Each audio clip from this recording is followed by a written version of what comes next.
আমাদের আবেগকে সবাই পুঁজি করে, আবেগকে পুঁজি করে সবাই মস্ততে বসে গেলে আর খবর নেয় না। কারণ ধর্মীয় মূল্যবোধ যদি না থাকে সে কখনো দেশ এবং দেশের মানুষের দরদ বুঝবে না।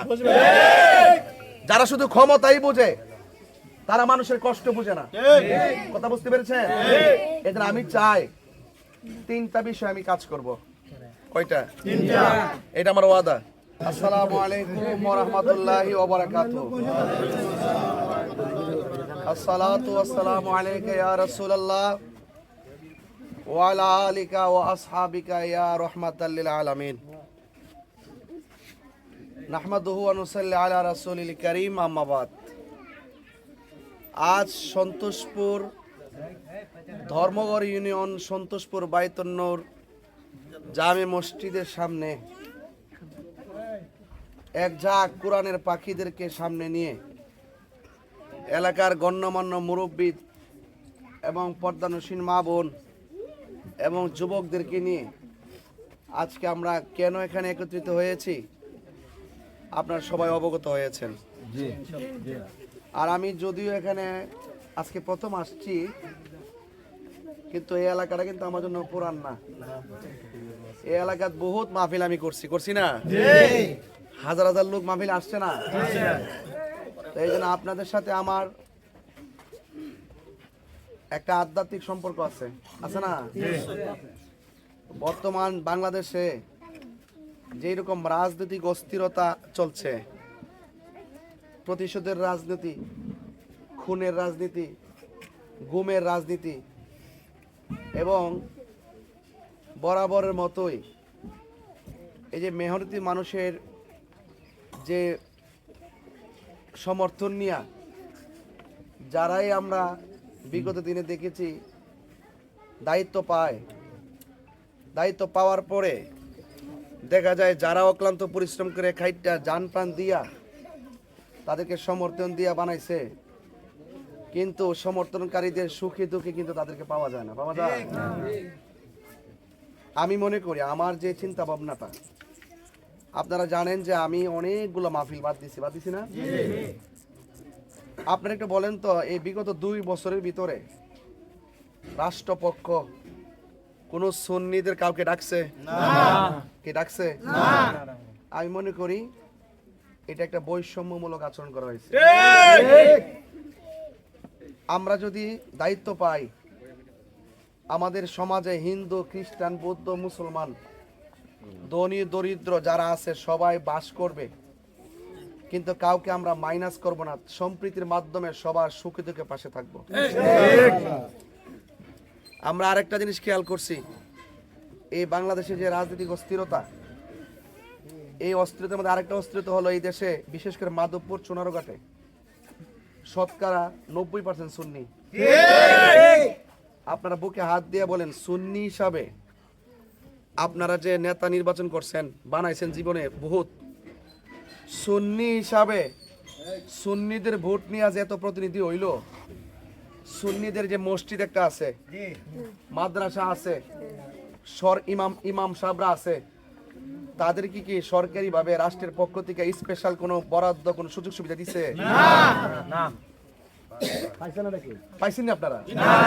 পাইছেন না। কিন্তু তাইলে দেখা যায় জায়গা জায়গা শুধুমাত্র সুন্নিরা এলাকা ভিত্তিকই বৈষম্য শিকার হচ্ছে না, রাষ্ট্রীয়ভাবে বৈষম্য শিকার হচ্ছে।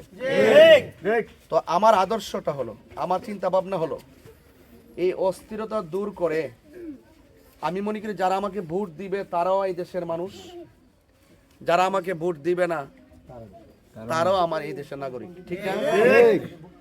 আমরা দেখি যারাই ক্ষমতায় আসে, আমি আসছি, আমার দলে যারা আছে তারা সুযোগ সুবিধা বুক করবে, প্রশাসন সহকারে সব সুযোগ সুবিধা তারা হাই হেলোতে চলে। ঠিক নেই? আর বিপরীতে যারা আছে তারা বাড়িতে ঘুমাইতে পারে না।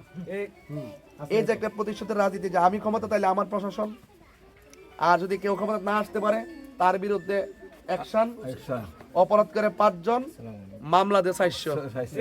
এটা সঠিক? মানে এটা কি সঠিক? তো মানে অপরাধ করে 5 জন, ওই রাজনৈতিক দ্বন্দ্বের কারণে ঢুকাই দিয়ে এখানে 500। আমার পরিষ্কার কথা, এইরকম রাজনীতি এই মাধবপুর, সোনারঘাট চলতে দেওয়া হবে না। ঠিক না বেটি?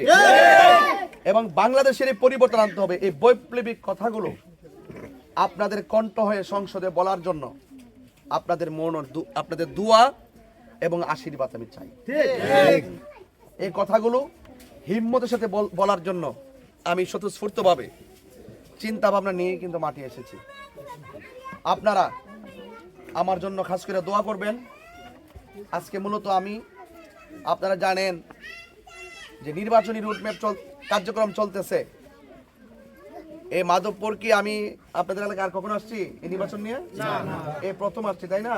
এই সাইডটা যেহেতু কিছু আচরণবিধি আছে, আমরা আইন বুঝি তো, যেহেতু আচরণবিধি আছে 22 তারিখের আগে আমরা কেউ ওপেন গণসংযোগ করতে পারবো না, এই জন্য আমরা উঠান বৈঠকে বসছি, ঠিক না?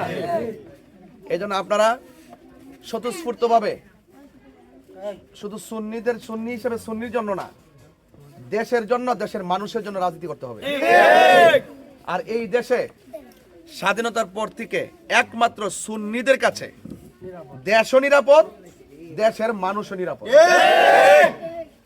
এজন্য দেশের হাল ধরতে হবে, দেশের ক্রাইসিস মুভমেন্টকে মোকাবেলা করে শান্তি আনতে হবে। আর শান্তি আনতে গেলে সংসদের সুন্নিয়তের প্রতিনিধিত্ব ছাড়া এই পরিবর্তন আনা সম্ভব না। রাষ্ট্রতন্ত্রে গুরুত্বপূর্ণ জায়গায় যদি আপনি না থাকেন, কাজ করতে পারবেন? এই যে আজকে আমি আসছি, একটু গাড়িতে আসছি, পায়ে হাইটে আসছি, মোটরসাইকেলতে আসছি, অথচ দেশ কিন্তু স্বাধীন হয়েছে 55 বছর।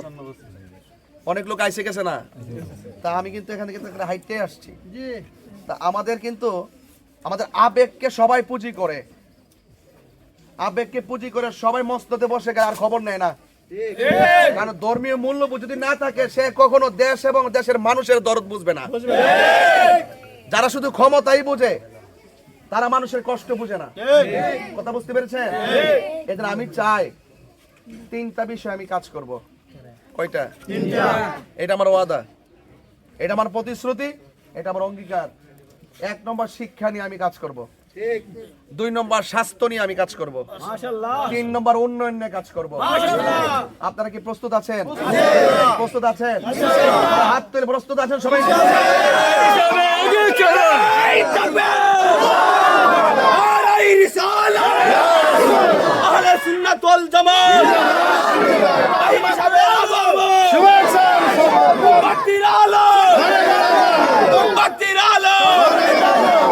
আমার ভাইরা, আমার মা বোনদেরকে বলবো, মা চাচিদেরকে বলবো, আপনারা সবাই অবগত হয়েছেন আমার মার্কাটা কি, ঠিক না? আমরা মার্কাটা কি দিছে, এই জন্য আপনারা এই মার্কাটা শুনলে কিন্তু একটা তরিকাপন্থীদের একটা মায়া লাগে, লাগেনি? তবে আশা করব আমার মা বোনদেরকে বলবো, আপনারা নামাজের মুসল্লায় বৈশা আমার জন্য খাস করে দোয়া করবেন। আমি কিন্তু এখানে ওই যে নামের জন্য আসি নাই, রাষ্ট্রতন্ত্রে গুরুত্বপূর্ণ ষড়যন্ত্রের মোকাবেলা করে রাষ্ট্র এবং রাষ্ট্রের মানুষকে এবং এই দেশের মেহনতি মানুষের অধিকার প্রতিষ্ঠার লক্ষ্যে মানবিক যোদ্ধা হয়ে আপনাদের পাশে থাকার জন্য আমি আসছি। তো সেই জন্য আপনারা আমার জন্য খাস করে দোয়া করবেন, বাড়ি ঘরে সবাইকে বলবেন আমার জন্য দোয়া করার জন্য। আবারও আপনাদের সঙ্গে আমার দেখা হবে। আল্লাহ যেন সবাইকে ভালো রাখে, সুস্থ রাখে। আসসালামু আলাইকুম ওয়া রাহমাতুল্লাহ।